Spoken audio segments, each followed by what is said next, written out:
प्यारे बच्चों, आज मैं आपको इस क्लास में वाच्य के विषय में बताऊंगी। वाच्य हमारे 3 टाइप्स के होते हैं। कर्तृवाच्य पहला, दूसरा कर्मवाच्य होता है और तीसरा भाववाच्य होता है। आज हम कर्तृवाच्य के विषय में ज़्यादा जानेंगे। तो कर्तृवाच्य में सेंटेंस फॉर्मेशन कैसे होता है वो हम देखेंगे।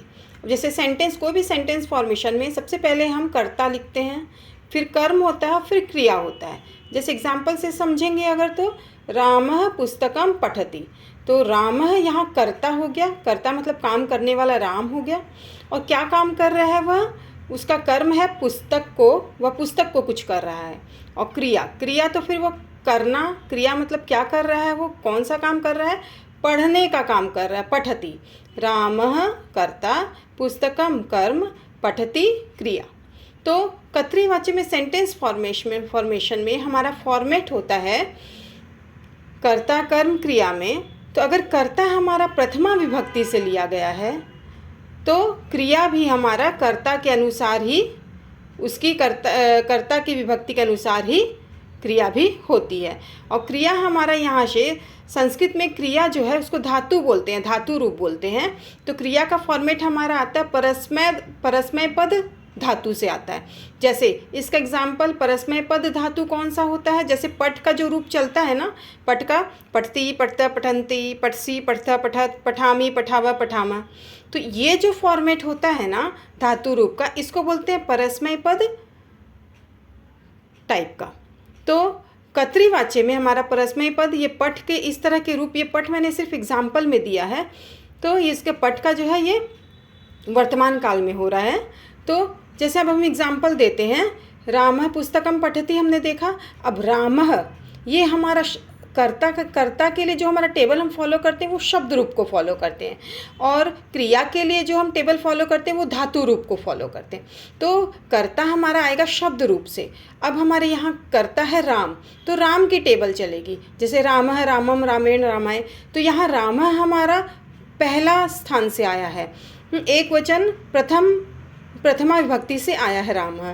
तो रामः एक वचन है, तो हमारा क्रिया भी जो है राम के हिसाब से एक वचन से आएगा। अब ये एक वचन हमारा लट लकार की टेबल से पठति, ये हमारा एक वचन प्रथम पुरुष है, तो रामः के साथ पठति बैठता है। और हमारा जो कर्म है वो पुस्तकम, ये ऐसे ही चलेगा। अब राम पुल्लिंग है, तो या फिर ये इसके जगह, राम की जगह हम सीता भी लिख सकते हैं। तो फिर अगर हमको सर्वनाम शब्द यूज़ करना है तो सर्वनाम शब्द में पुल्लिंग है तो सह लिखेंगे, स्त्रीलिंग है तो सा लिखेंगे। ठीक है। तो रामः पुस्तकम पठति, सह पुस्तकम पठति, सा पुस्तकम पठति। बोलने का मतलब हमारा जो है कर्ता और क्रिया दोनों एक फॉर्मेट में होंगे। अब इसके हम और एग्जाम्पल ले लेते हैं। अब मान लो ये सह, ये हमारा सर्वनाम का धातु रूप है। तो अगर हम सह की जगह, सह मतलब एक जन, वह, ये एक वचन है, वह, तो वह पढ़ता है। अगर हम वह की जगह वे दोनों ले लेते हैं तो ये द्विवचन से आया, तो इसका क्रिया भी द्विवचन से आएगा। तो एक वचन की जगह द्विवचन, तौ पुस्तकम पठतः, तो तौ पुस्तकम पठतः, तो कर्ता के अनुसार हमारा क्रिया होगा। इसी का मैंने सारे एक ही सेम एग्जाम्पल जो है जैसे जैसे चेंज होंगे मैंने बना के रखा आपके लिए। अगर ते लिखते हैं मैनी के लिए, बहुवचन के लिए, तो ते, तो इसका फॉर्मेट यहाँ से मैच होगा पठंती के साथ में, ते पुस्तकम पठंती। तो ये बहुवचन है तो ये बहुवचन है। हाँ, कर्ता द्विवचन है तो क्रिया फिर से द्विवचन है, कर्ता एक वचन है तो क्रिया एक वचन है। अब हम सेकेंड लाइन मध्यम पुरुष से ले लेते हैं। अगर तुम की लाइन लेते हैं, हाँ, सर्वनाम में त्वम पुस्तकम पठसि, तो त्वम हमने मध्यम पुरुष से लिया, एक मध्यम पुरुष से लिया एक वचन, तो ये भी हमारा एक वचन मध्यम पुरुष से ही लेंगे। बोलने का मतलब इन दोनों टेबल्स को कोरिलेट करेंगे। त्वम के साथ पठसि आएगा, युवाम के साथ पठथ आएगा, यूयम के साथ पठत आएगा। और सिमिलरली अगर हम अहम वाली लाइन लेते हैं, मैं वाली लाइन लेते हैं, तो मैं अहम के साथ पठामी आता है, तो अहम पुस्तकम पठामी।